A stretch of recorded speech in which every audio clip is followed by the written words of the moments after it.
السلام عليكم ورحمة الله وبركاته. أهلا وسهلا بكم بقناة وصفة أكلة مع منار. اللهم صل وسلم وبارك على سيدنا محمد وعلى آله وصحبه أجمعين. جينا لكم اليوم بروتين جديد يا جماعة، زي ما انتم شايفين.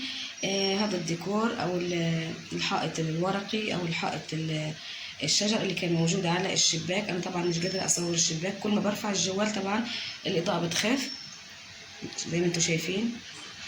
هذا هو شباك المطبخ. فانا هيك حسيت انه في شويه زيوت او شويه دهون، وحسيت انه مش مكانه، فبدي انزله هيك وكمان انضفه، وان شاء الله راح انقله في مكان تاني. بدي احطه في مكان حلو كتير، وان شاء الله بعد ما انضفه من الدهون اللي كانت متراكمه عليه. طبعا الدهون مش كتير يا بنات، راح افرجيكم اياه باذن الله. وكمان انا بدي افرجيكم ايش اللي حطيته. طبعا انا عندي بخاخه فاضيه، البخاخه هذه عباره عن معطر جو، حطيت فيها ميه سخنه مغليه، وكمان حطيت فيها مزيل دهون، وان شاء الله راح هيك ابخ عليها.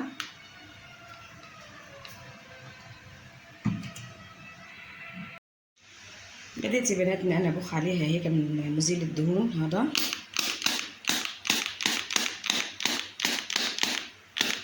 زي ما انتم شايفين، وهخليها تقريبا هيك نص ساعه او اقل شويه قبل ما ينزل. وان شاء الله كل هذا راح هيك بايديا بشريطه او حاجه هيك اني انا انضفه على الاخر ما يكونش فيه اي دهون.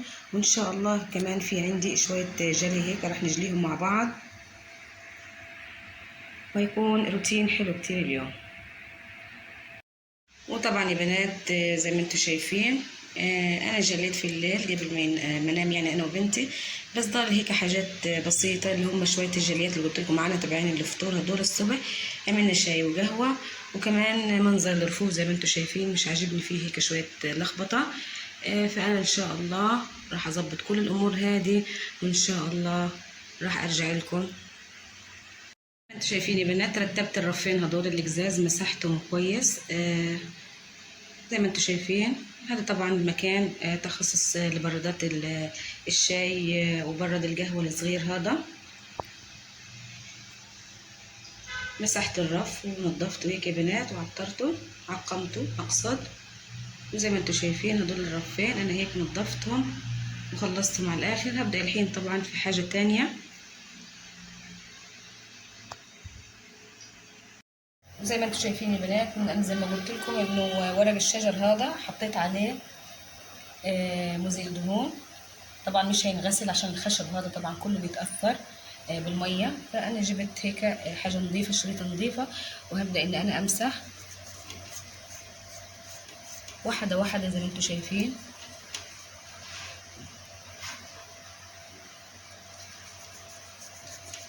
بهذا الشكل.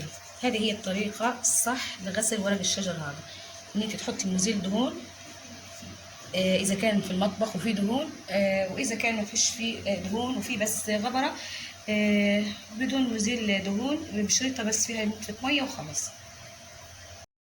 ومن ضمن روتين اليوم يا بنات، اليوم بدي اطبخ فاصوليا بيضه زي ما انتم شايفين، عملناها مع بعض قبل هيك. وكمان بدي احكي لكم اذا بدك تعمليها بدون سلق يعني او بدون نقع مسبق قبل بيوم، بتكوني مستعجله في يوم زي هيك، بامكانك ان انت تحطي عليها معلقه من السكر، وكمان رشه من الكربوناتو، كتريش عشان ما تصفرش معاكي، وهتستوي معاكي في اقل من نص ساعه، وان شاء الله هتكون كويسه كتير. وزي ما انتم شايفين يا بنات انا وين حطيتها. طبعا بعد ما اتصفت ونشفت على الاخر. احنا هنا الشباك هذا بيطل على المسجد، بيطل على الجامع، وكمان احنا بننكشف من الجيران. فعشان هيك احنا بنحاول ان احنا نحط اي حاجه هيك تكون تسترنا يعني عن الناس وعن الناس اللي بيشوفونا. فانا ورا الستاره اللي انا حطاها هذه حطيت الديكور هذا، اعطى منظر حلو. وكمان اذا شلت الستاره هيبين الخضار زي ما انتم شايفين هيك اكتر واكتر. فانا الفكره عجبتني هنا اكتر عشان تبعد عن الدهون اللي تطلع من المطبخ. شوفوا كيف. زي ما انتم شايفين يا بنات، حابه اني انا اصور معاكم جزء من الجلي عشان نستغفر مع بعض ونصلي على سيدنا محمد كمان مع بعض عليه افضل الصلاه والسلام. زي ما انتم شايفين يا بنات، طبعا حابه اني انا اقول لكم انه الاسبوع الجاي ان شاء الله نتائج الثانوية العامة اللي هي عنا توجيهي. فكل واحد أنا عزيزة عليه، إن شاء الله يا رب هيك يدعي لي إنه الله يوفق بنتي وينجحها بأحسن علامات. لو أنا عزيزة وغالية عندكم يعني، ادعوا لها إنه الله يوفقها ويوفق جميع الطلاب والطالبات، ويوفق كمان بنت أخويا، الله ينجحها وينجح كل الطلاب والطالبات بأحسن علامات يا رب العالمين. طبعا كل الشغل اللي احنا شغالينه هذا والروتينات هذه اللي احنا بنعملها طبعا من الاستفادة، يعني ان احنا نستفيد هنا في البيت كمان، ومنه انه انا افيدكم بإشي جديد. طبعا اللي عندها حاجة بنات ما تكسلش عنها ابدا، بنضلها هيك ايديها في الدار 24 ساعة، طبعا مش 24 على 24، كل ما توقع منك حاجة هيك على السريع تعمليها عشان ايش ما تكسليش عن بقية الحاجة. عن جد الكسل صعب جدا يا بنات. طبعا هذه القلاية اللي عملنا فيها امبارح بسم الله ما شاء الله، يعني دن زي ما بيقولوا خلصت. هذه اللي عملنا فيها امبارح المسقعة تبعت الكوسة. صحيت لقيت فيها حوالي بس معلقتين 3 هيك، حطيتهم في صحن صغير، حطيتهم في الثلاجة او في الفريزر. هاي بدي ابدا اني انا اجري عشان اليوم انا عامله اكله جديده اللي هي الفاصوليا البيضاء، كتير بيحبوها. استغفر كتير يا اختي، قولي لا اله الا الله، لا حول ولا قوه الا بالله، والله اكبر، عشان ان شاء الله يا رب يدخلنا في كل الازمات في كل الظروف. طبعا يا بنات من ضمن روتين المطبخ انا يعني مسكت شريطه هيك حلوه هيك صغيره، وحطيت فيها قليل جدا من الميه، كمان مسحت الثلاجه. صورت الفيديو عودت مسحته يا بنات، لانه انا بعد ما لمعت الثلاجه صورتي بينت وكانت واضحه جدا جدا كانها مرايه في باب الثلاجه. فعشان هيك انا زي ما قلت لكم ان انا مش طبعا مش حابه ان ابين حالي، فحذفت الفيديو وصورت لكم هيك بزاويه بالجنب، انه انا برضك من ضمن روتيني للمطبخ اليوم ان انا امسح الثلاجه من بره، لان انتوا عارفين بصمات الاطفال وايديهم والبقع. فانا نظفت على الاخير الثلاجه من فوق وكمان الفريزر من تحت، وبسم الله ما شاء الله صار يلمع. زي ما انتوا شايفين يا بنات استوى معانا طبيخ الفاصوليا بسم الله ما شاء الله. طبعا سبق ان انا عملته معاكم قبل هيك بالسكر بالكربونات واستوى على طول، لكن كان ايامها بالكفته عملته، لكن ولادي بصراحه بيحبوش لما طبيخ الفاصوليا يكون بالكفته، بيقولوا لي طعمه لحمه، بدناش فاصوليا هيك، احنا بدنا اياها تكون ساده زي هيك بمكعبات الماجي. وكمان عملت رز حبه بحبه وعد استوى، هيني وطيت عليه وكمان مغطي عليه، وان شاء الله لما يستوي هفرجيكم اياه بالشكل النهائي. هو الطبيخ ضمن روتيننا. وكمان الحين بدي افرجيكم الديكور الورق الشجر اللي انا حطيته في غرفة الضيوف، وهفرجيكم كمان حاجة تانية مفاجأة. حابة اني افرجيكم يا بنات طقم الكنب تبعي بالثوب الجديد او بالغيار الجديد زي ما انتم شايفين بسم الله ما شاء الله. هذا الغيار بدي احكي لكم الحين من وين اجاني، بس اول بدي هيك الف لفة في الغرفة افرجيكم كيف هو كان. وطبعا انتوا عارفين الغيار الاولاني ايش كان لونه. شوفوا يا بنات بسم الله ما شاء الله زي ما انتوا شايفين. طبعا الشكل حلو كتير لايق مع الفروة وماشي مع كل حاجة، مع الستاير مع السجادة، كل حاجة ماشية. وكل اللي بيحكي لي اللي يشوفه يعني بيحكي لي انه لونه حلو ولايق اكتر بكتير من الطقم الاولاني اللي هو كان لونه بني غامق. وزي ما انتم شايفين يا بنات بسم الله ما شاء الله الجو حلو كتير. هذه غرفة الضيوف تبعتنا، وهذا فرجتكم اياه قبل شوية. طبعا انا حابة اني انا احط هنا هيك شجرة بلاستيك تكون كبيرة، لانه المكان هذا بتصلوش الشمس كتير. هيك حابة اني انا احط في المنطقة هذه شجرة بلاستيك تكون هيك او صبار بتحمل طبعا.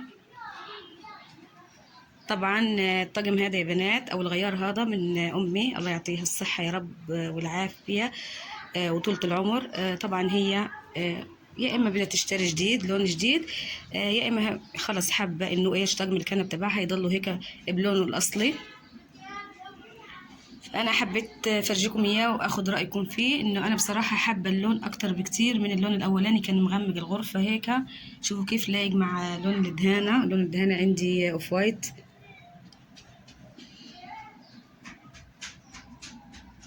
وكمان ماشي مع السجاد الشاجي، وكمان ماشي مع الستاير، كمان ماشي مع الفرو.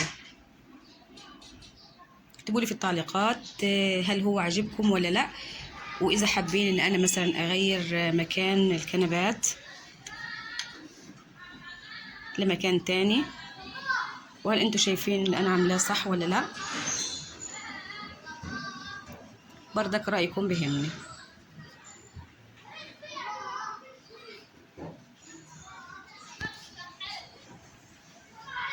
يا بنات زي ما انتم شايفين، عيدها صارت الساعة 1، عيدها صارت الساعة 2، قصدي هي أصلا الساعة 1 الحين، عيدها صارت الساعة 2، وعيدها قطعت الكهرباء بتجينا على الساعة 10 في الليل.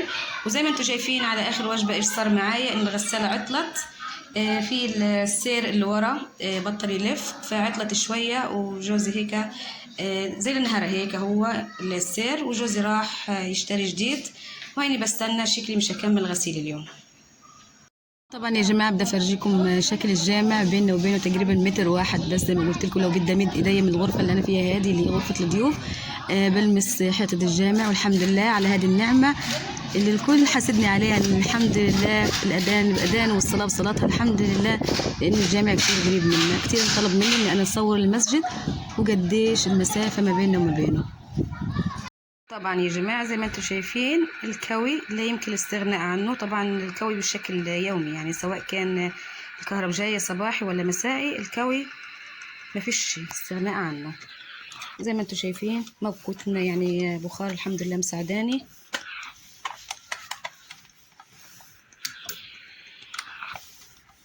لازم اكوي. هذا هو حالنا في غزة هنا، الكوي، الطبيخ، العجين، النشير، كل حاجة سريعة هيك على الكهرباء أو غير كهرباء لازم نعملها عشان نرتاح بعد ما تقطع الكهرباء. بصراحة كل حاجة شغالة عنا على الكهرباء هنا، بنتعب عن جد والله لما تيجي الكهرباء. بندور على الكوي، بندور على العجين، بندور على الغسيل، وبتحسي ان ال8 ساعات او ال7 ساعات او حتى ال6 ساعات اللي بيجيبوها الكهرباء، لانه ال8 ساعات اللي بيجيبوها هذه لازم يقطعوا منها ساعتين. شوفوا كيف لوين احنا. ال8 ساعات اللي بيجيبوها لازم يقطعوا منها ساعتين. فشوفي ال6 ساعات هذه ايش بدنا نعمل، ايش ولا ايش، طبيخ ولا عجين ولا كوي، ولا اذا كان مثلا عندك ترتيب خزانه بدك تشوفي الاولاد بدك تدرسيهم. لكن الحمد لله ان احنا الحين يعني فتره ايش اجازه نرتاح شوي. واستوى معنا الرز يا بنات زي ما انتم شايفين، بسم الله ما شاء الله. انا بعمل كميه عشان بحبوا رز بالفاصوليا. طبعا بنقدم معاه لبن اللي هو لبن الزبادي يا بنات، خواتي في مصر، مش لبن حليب. بنقدم معاه لبن زبادي بالخيار، سلطه عاديه خضراء، مخللات، فلفل احمر اللي هي هريسه الفلفل الاحمر بحبها كتير مع الفاصوليا والرز زي ما انتم شايفين. الله يحفظنا من النعمه يا رب. خلصت يا بنات 3/4 المطبخ تقريبا، والربع المتبقي اللي هو اكيد الارض والميه واللاصه والحوسه اللي على الارض بسبب الغساله انها بتسرب ميه كتير. فزي ما انتم شايفين الحمد لله على كل حال. وهذا كان روتيني لهذا اليوم. ان شاء الله يا رب اكون خفيفه ولطيفه عليكم وعلى قلوبكم، وان شاء الله يا رب تحطوا لي اللايك وتدعموني عشان يصلكم مني كل جديد من وصفه واكله مع منار يوتيوب، وكمان وصفه واكله مع منار فيسبوك. ودمتم في امان الله ورعايته.